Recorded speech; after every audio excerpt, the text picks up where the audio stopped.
Viva বোর্ডে আপনি যখন বলতেন যে আইস ব্রেকিং যে পার্ট থাকে সেখানে তো চয়েস তো জিজ্ঞেস করে সাধারণত কোন কোন ক্যাডারে যেতে চাও ইত্যাদি প্রশ্নগুলো করে, এবং আমাদের প্রার্থীদের একটি বড় অংশই প্রশাসন ক্যাডার বা অনেকেই এডুকেশন বিসিএস পুলিশ ক্যাডার এগুলো চয়েস করে থাকে।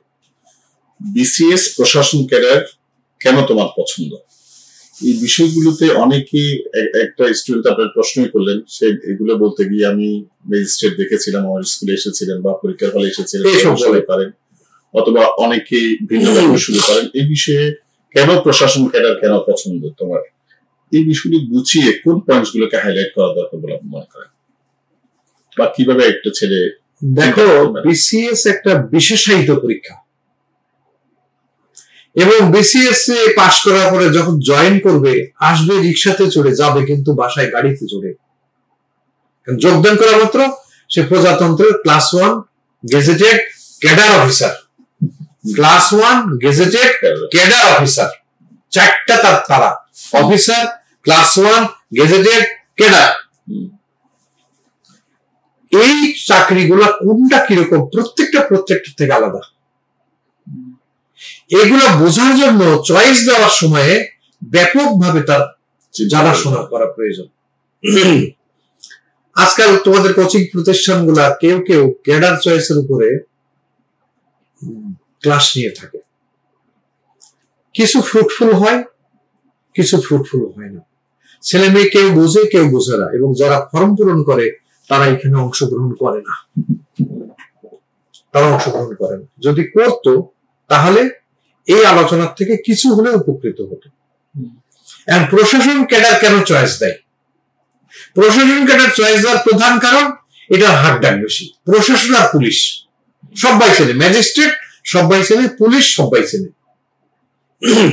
ঠিক আছে, দিলে এটা যখন বিজ্ঞাপনে আছে লাভ, প্রশাসন ক্যাডার দিয়ে দিল। প্রশাসন ক্যাডার চাকরি করলে কি সুবিধা, কি অসুবিধা, কি বিপদ, কি সুযোগ, যাকে SWOT analysis, strength, weakness, opportunity, threat, এগুলো তারা কোনো কিছু বুঝে না। এখন সবাই লিখে দেয় প্রশ্ন, বন্ধু কয় দোস্ত প্রশ্ন দে, সিনিয়র ভাই বলে আমি গতবার দিয়েছিলাম তুইও দে, আব্বা কয় যে তুই ম্যাজিস্ট্রেট তুই দে। এই যে সে ম্যাজিস্ট্রেট শুনে দিয়ে দেবে, বুঝুক না বুঝুক সবাই যেহেতু দিচ্ছে। হ্যাঁ, পাওয়ার পরে বহু ছেলে মেয়ে বলে যে স্যার এই প্রশাসন ক্যাডারে চাকরি করলে যেগুলো সুবিধা এগুলো অসুবিধা আমি না জানি, চয়েস দিয়ে দিয়েছি, চাকরি করতে স্যার আল্লাহ যা করে। এখন তোমার এই প্রশ্নের উত্তরে আমাকে বলতে হবে, সামনের দিনগুলোতে যারা বিসিএস পরীক্ষা দেওয়ার জন্য ফর্ম পূরণ করবা, তোমরা যেখানেই সুযোগ পাবা ক্যাডার চয়েসে যদি ক্লাস হয় এই ক্লাসগুলো করবা, এবং দেখবা যে ক্যাডার চয়েসে ক্লাসটা কে নিচ্ছেন, তিনি কি সকল ক্যাডার সম্বন্ধে জানার মতো উপযুক্ত ব্যক্তি, নাকি একটা ক্যাডার থেকে গত বছর মৎস্য ক্যাডারে সে পাস করেছে, এবছরে সে ক্যাডার পরিচিতি দিয়ে দিচ্ছে। ও তো এখনো প্রবেশন পিরিয়ডে আছে, অথচ ওকে দিয়ে ক্যাডার পরিচিতি 26টা ক্যাডার নেওয়া হয়েছে। এই ক্লাসটা আগে করবো, করলে তখনই তোমার মনের মধ্যে বুঝ আসবে যে আমার কোন ক্যাডারটা দেওয়া উচিত। অডিট এন্ড অ্যাকাউন্টস ক্যাডার, এর শতকরা 90% পদ ঢাকা কেন্দ্রিক। তো যে সকল ছেলেরা, যে সকল মেয়েরা ঢাকায় বসবাস করতে আগ্রহী, রাজধানীতে থাকবো, ওদের প্রথম পছন্দ হবে অডিট এন্ড অ্যাকাউন্টস ক্যাডার। এখন ওকে যদি প্রশাসন ক্যাডার চয়েস দিয়ে দেওয়া হয়, ও তো গ্রামে ম্যাজিস্ট্রেটগিরি, অ্যাসিস্ট্যান্ট কমিশনারগিরি করবে অনেকদিন, উপজেলা লেভেলে, ইউনো হওয়ার পরে উপজেলা লেভেলে হবে, অথচ জন্ম থেকে ওর 3 পুরুষ ঢাকা শহরে বাস করে, ও তো গ্রামে গিয়ে সেই রবীন্দ্রনাথের পোস্টমাস্টার গল্পের মতো অবস্থা হবে। পানির মাছকে ডাঙ্গায় তুললে যে অবস্থা হয়, আমাদের পোস্টমাস্টারের সেই অবস্থা হইল। এখন এটা জানতে হয়। এখন তুমি যখন বলেছো এই উত্তরটা সবার জন্য প্রযোজ্য হবে কিনা আমি জানি না, কারণ এই ক্যান্ডিডেটদের একজনের ব্যাকগ্রাউন্ড, সোশ্যাল ব্যাকগ্রাউন্ড আলাদা, একাডেমিক ব্যাকগ্রাউন্ড আলাদা, পারিবারিক ব্যাকগ্রাউন্ড আলাদা, এবং সে যদি আগে জানতো তাহলে হয়তো চয়েসটা চেঞ্জও হইতে পারত। এখন আমি সাধারণভাবে একটা জেনারেলাইজ ভাবে আমি উত্তর দিতে পারি, এটা সবাইকে সুট নাও করতে পারে। গত 10 বছর ধরে দেখতেছে যে প্রশাসন ক্যাডারে সবচেয়ে বেশি পদের জন্য বিজ্ঞাপন হয়, 0 পদ বেশি, একটা উত্তর হতে পারে যে স্যার যেহেতু সবচেয়ে শূন্য পদ বেশি এখানে, তাহলে চাকরি প্রাপ্তির সম্ভাবনা এখানে বেশি, আমি স্যার এই জন্য এটা চয়েস দিয়েছি। দ্বিতীয়, স্যার এখানকার যে একাডেমিক কোয়ালিফিকেশন চাওয়া হয়েছে আমার একাডেমিক কোয়ালিফিকেশনের সঙ্গে এটি সামঞ্জস্যপূর্ণ, ম্যাচ করতেছে। এখানে বলা থাকে যে কোনো বিষয়ে 4 বছরের স্ট্যান্ডার্ড। স্যার আমি উর্দুতে পাস করেছি, আমারটা সাথে ম্যাচ করতেছে, আমি যে কোনো বিষয়। স্যার আমি এগ্রিকালচার থেকে পাস করেছি, আমার তো ম্যাচ করতেছে। স্যার আমি ডাক্তার, ম্যাচ করতেছে। স্যার আমি ইংলিশ, ম্যাচ করতেছে। স্যার আমি ল, ম্যাচ করতেছে। তাহলে এটা বলা যেতে পারে যে স্যার আমি আমার একাডেমিক কোয়ালিফিকেশনের সঙ্গে বিজ্ঞাপনের কোয়ালিফিকেশন ম্যাচ করে, আমি এই জন্য দিয়েছি। প্রথমটা পদ বেশি, দ্বিতীয়টা ম্যাচ করে। 3 নম্বর, এই বিষয়টা ক্যান্ডিডেটদের মধ্যে এমনকি অনেক বোদ্ধা যারা তারাও জানেন না, সেটা হলো সরকারের যে কোর পোস্ট আমি যেটা বললাম, deputy secretary, joint secretary, additional secretary and secretary etcetera, প্রথমে তো ঢুকে উপসচিব হিসাবে ডেপুটি সেক্রেটারি, এরপরে প্রমোশন পেয়ে ইত্যাদি ইত্যাদি উপসচিব পদে বর্তমানে 70% পদ প্রশাসন ক্যাডারের জন্য রিজার্ভ।